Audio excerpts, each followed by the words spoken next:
18 ফেব্রুয়ারি 2024 রাত 10টা।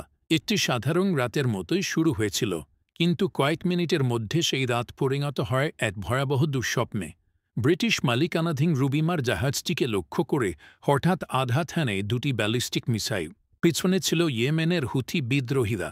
এই ঘটনার পর গোটা বিশ্ব চোখ রেখেছিল এক অদৃশ্য যুদ্ধক্ষেত্রে। আজ আমরা বলবো এই হামলার পেছনের কারণ, কিভাবে যুক্তরাষ্ট্র, ইরান ও ইসরায়েল এই ঘটনায় জড়িয়ে পড়েছে, আর সামনে কি আসছে একটি বিশাল যুদ্ধ। রুবিমার ছিল একটি বাণিজ্যিক জাহাজ, যাতে ছিল 21,000 টন অ্যামোনিয়াম ফসফেট সালফেট সার। হুথিদের ছোড়া মিসাইলে এটি ধ্বংস হয়। জনসীমায় মিশে যাওয়া এই সার শুরু করেছে ইউট্রিফিকেশন প্রক্রিয়া। এর ফলে শৈবাল বেড়ে সাগরের অক্সিজেন শুষে নিচ্ছে, তৈরি করছে ডেবজন। বিপন্ন হচ্ছে লোহিত সাগরের প্রবাল প্রাচীর।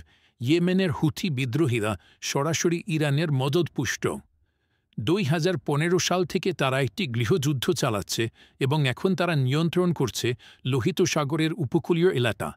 হুথিরা প্রকাশ্যে ঘোষণা দিয়েছে, ইসরায়েল যদি গাজায় অভিযান বন্ধ না করে তাহলে তারা হামলা চালাতে থাকবে।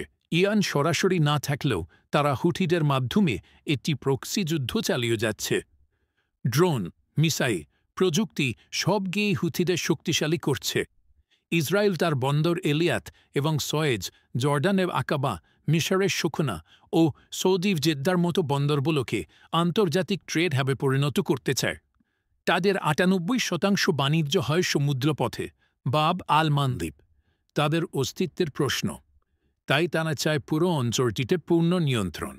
কিন্তু ইরানের সমর্থিত হুথিদের কারণে তারা আজ হুমকির মুখে।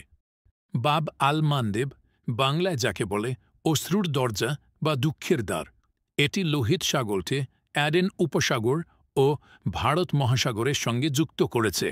এই পথ দিয়েই প্রতিদিন হাজারো বাণিজ্যিক জাহাজ পণ্য নিয়ে যায় এশিয়া থেকে ইউরোপে।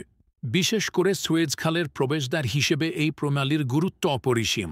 এই পথে সমস্যা মানে জাহাজগুলোকে আফ্রিকার কেপ অফ গুড হোপ ঘুরে যেতে হবে, যার ফলে খরচ বাড়বে, সময় বেড়ে যাবে 10 থেকে 14 দিন। চলুন এবার যাই হরমুজ প্রণালীর দিকে, বিশ্বের সবচেয়ে গুরুত্বপূর্ণ জ্বালানি রুট। প্রতিদিন 20 মিলিয়ন ব্যারেল তেল এই পথ দিয়ে যায়, বিশ্বের মোট চাহিদার 20%।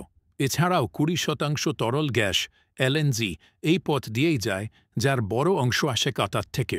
এশিয়ার দেশগুলো চীন, ভারত, জাপান, কোরিয়া এই পথে সবচেয়ে বেশি নির্ভরশীল। ভারতের মোট আমদানি তেলের 40% এই পথ দিয়ে যায়।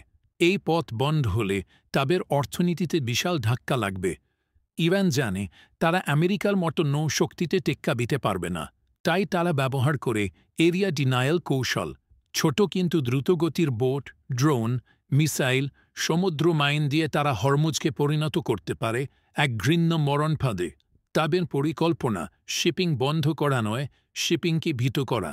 তেল সরবরাহ বন্ধ হলে বিশ্ববাজারে দাম আকাশ ছোঁয়া হবে, মুদ্রাস্ফীতি বেড়ে যাবে, আর আমেরিকা সহ পশ্চিমারা চাপ অনুভব করবে। ইসরায়েল ও ইরান দুই পক্ষই চায় নিজেদের অস্তিত্ব রক্ষা করতে। আর এই প্রণালী দুটি, বাব আল মানদেব ও হরমুজ, হচ্ছে তবে টার্গেট পয়েন্ট। ইতিমধ্যে আমেরিকা ও মিত্ররা অপারেশন প্রসপেরিটি গার্ডিয়ান শুরু করেছে হুথিদের ঠেকাতে। ইসরায়েলও সামরিক ব্যবস্থা নিচ্ছে। ইরান যদি একসাথে দুটি প্রণালীতে চাপ সৃষ্টি করে, তবে আমেরিকা নিশ্চুপ থাকবে না। এটি পরিণত হতে পারে এক পূর্ণাঙ্গ যুদ্ধের দিকে। বিশ্ব এখন দাঁড়িয়ে আছে এক অনিশ্চিত ভবিষ্যতের সামনে। বাব আল মানদেব আর হরমুজ প্রণালী যেন হয়ে উঠেছে যুদ্ধের প্রান্তর। আর এই যুদ্ধ শুধু মধ্যপ্রাচ্যের নয়, এর প্রভাব পড়বে পুরো পৃথিবীর অর্থনীতি, রাজনীতি আর নিরাপত্তার উপর। তাই আমাদের সবার জানা দরকার এই উত্তেজনার ভবিষ্যৎ কোন দিকে যাচ্ছে। এমন আরও ভিডিও পেতে সাবস্ক্রাইব করুন আমাদের চ্যানেলটিতে, লাইক দিন আর মতামত জানাতে ভুলবেন না কমেন্টে।